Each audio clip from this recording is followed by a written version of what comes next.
Hi, today's video will be about alternative methods for drawing and loosing arrows, and specifically for situational awareness and speed of the draw. So this will relate quite well into speed shooting. I have been doing this method, which I sort of figured out on my own for a while, and I haven't seen anyone else doing it, so I figured I should make a video about it. I haven't really practiced it a lot because I don't shoot that often, but I figured it was a pretty interesting method nonetheless. So I'm gonna first do a little shooting and then some more talking.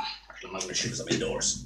But so traditionally, when you shoot, regardless if you're shooting knuckle side or palm side, you see when you have a quiver, people look down. Actually, I should probably. This is difficult. Well, I'll crouch. So people look down to their quiver. They pick an arrow. They draw it, bring it to their bow, and then nock it. And then after that, they look up, and then they loose. Now, I don't think that's a very efficient method for doing that. Mainly because your eyes are very slow. This is something known in HEMA, specifically in that you should not look at the swords when they're binding. And, well, the scientific background for that is quite simple. If you test your reaction time and you compare, for example, a visual cue to an audio cue or a kinetic cue, or tactile cue actually. So there's a blinking light, you have to press reacting time immediately, or there's a buzzer, you should press a button, or there's a sensation against your skin, and you have to press a button. The relationship between these three senses is quite clear. The ear is the fastest, so audio data is very simple. Your brain understands very quickly, you can react very fast. Next is tactile sensations, and last are your eyes, because 3D data is it's pretty intense. Your brain is evolved to understand three-dimensional spaces. That doesn't mean that it's efficient at it. It's as efficient as evolution allows it to be, of course, but it's still very complex data. So it takes you a long, long time to react to visual data. So this is why, for example, in HEMA, when you fence and you start following the sword with your eyes up there, it means you're open here. So there's in Kendo, for example, they teach a lot about, what do they call it, sight discipline, eye discipline. You're supposed to look at your opponent in the eye and keep it there, or look at their body somehow, but not follow the swords. And you can start tricking them by looking at different parts of their body, but whatever. So how does this relate to shooting with a bow and arrow? Well, there's an additional layer there, even. Your eyes are like camera lenses. They have to zoom back and forth by looking at different things. So if you're shooting at a relatively distant target, you're looking far away, and then you want a new arrow, you have to look down, which means your eyes have to first adjust from being far zoom to close zoom. And there, you grab your arrow, bring it to your bow, you nock it, and then you look again far away, which means that you're far, near, near, far. So you have to zoom back and forth with your eyes. You can test it out yourself pretty easily. You can pretty much any object. Let's take the corner of the upper corner of the room over there. If I look at it, and look at my finger. My finger is blurry for just a second. Look there, it's blurry, blurry, blurry. And that's my eyes zooming in and out and just handling that difference in distance and correcting for that. So when you're doing archery, if you look down at your quiver and your bow and your arrow, you're essentially wasting time. So I figured that at one point. I was like, okay, how do I circumvent that? Try to figure out a way. I don't know if anyone else has figured this out, but I kind of reasoned out a method to do that, which is quite simple.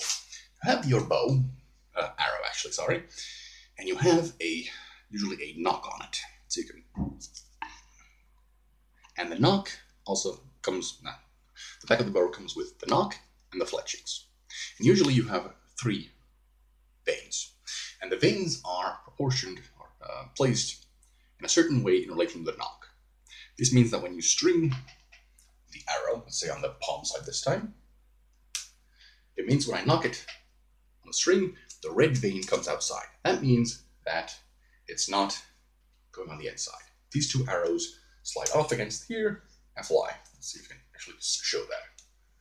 But if you have it like the red vein inside, it will cut against that, and it will cause damage to both the vein and the bow.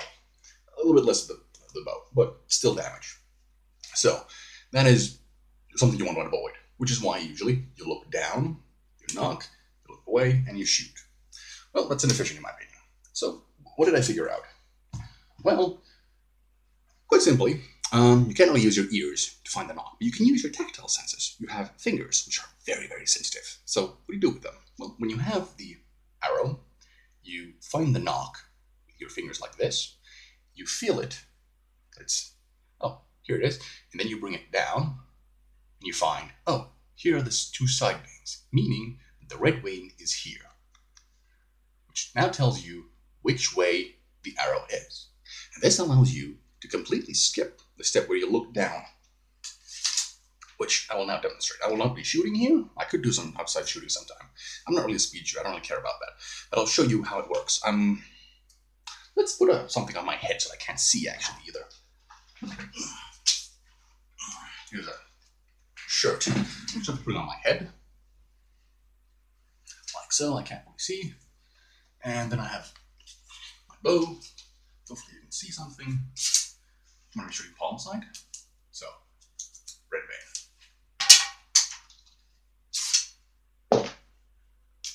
Red vein.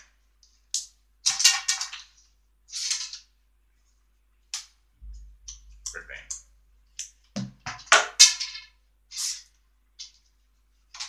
Red vein.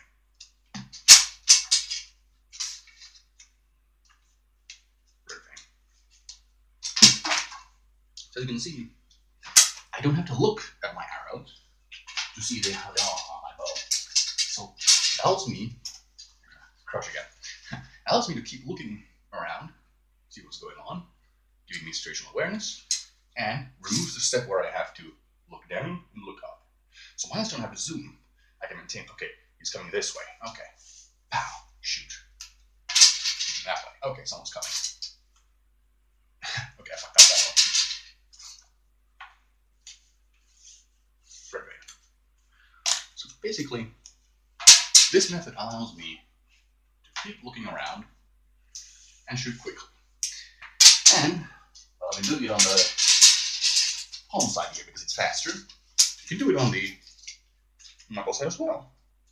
It's a little bit slower. I haven't practiced in a long while. So here it happens. I bring my hand down, find the vein, bring it to my bow, and loose. A little closer.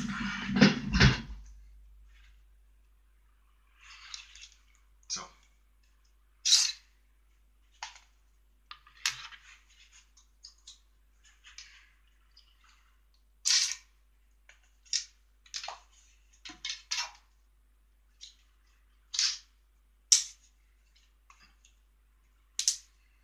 okay, that's not very fun. Okay, I'm just messing around now. But the method is essentially sound.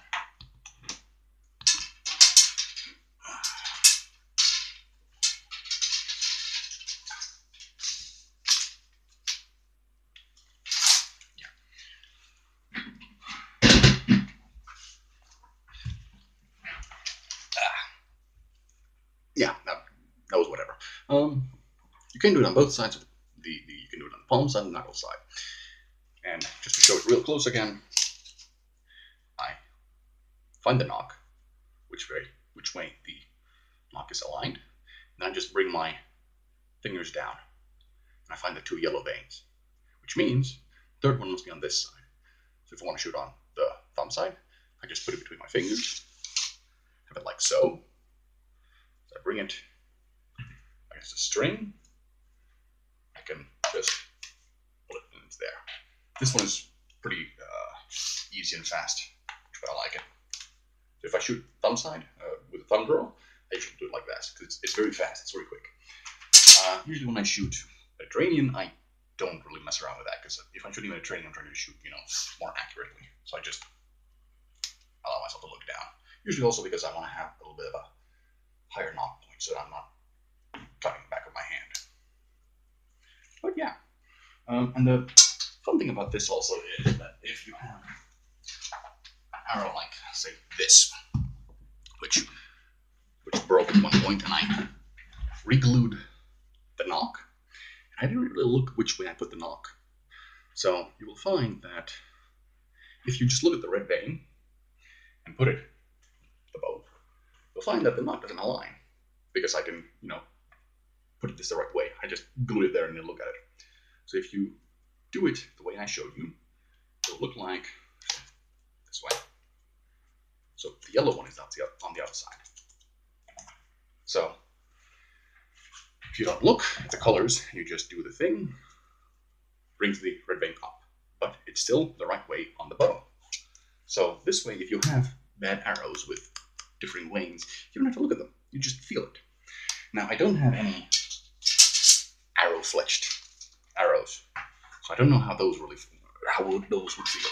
But for these stiff rubber-veined ones, which don't really mind being touched, it's quite easy. Additionally, you probably have to have a bare thumb and forefinger, index finger, because you have to have sufficient sensitivity to feel the knock and the vein. So you have to keep that in mind. Otherwise, I think it's a pretty cool method. And you can just, have a little bit of the finger removed, and you don't really need that part when you're losing regarding to your shooting. So that was that. I haven't really seen it anywhere else used. I see a lot of speed shooting videos and better archers than I, and they usually always look down, look up, and loose. So that takes a lot of time out of there. That adds a lot of time to their shots. No, that was another Ramley video. Well, have fun.